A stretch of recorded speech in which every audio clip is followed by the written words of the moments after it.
ui ra mau con không dùng mẹ đây mình chơi mình vay anh chơi đi vay à vay cái vay ra tới là nhập đây tôi luôn ở đây đấy cái chân cô biết đúng đây đây giật cái tay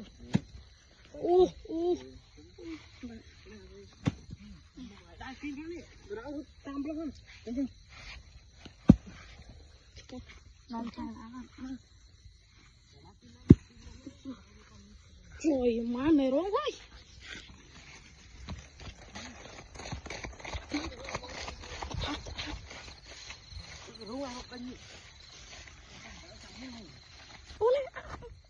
này ăn xong rồi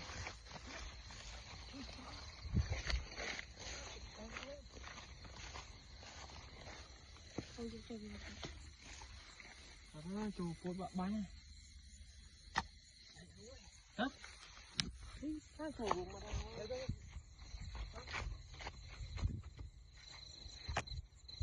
họ mua tay bánh tay đà không à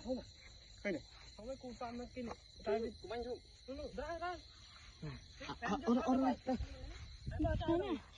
đây nè đây cái này bông hạt hạt khơi gì đây kia này nè thấy không hả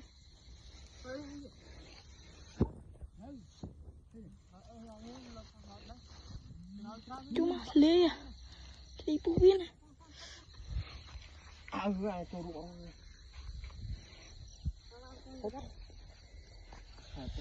nhiều con cái nào con cái bán này phản cái bán này cái bán này thấy cái này mai máu tiếp tục nhẹ sao từ bên này con kia tục xí ai chết bố ra giờ bao rồi bao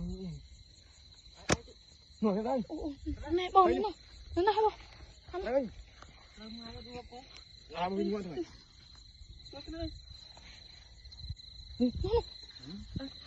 ngay anh thích nào Chân ơi hả hello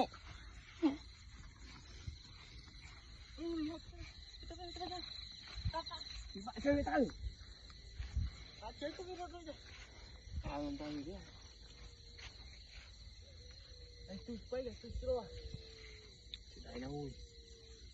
chọc chứ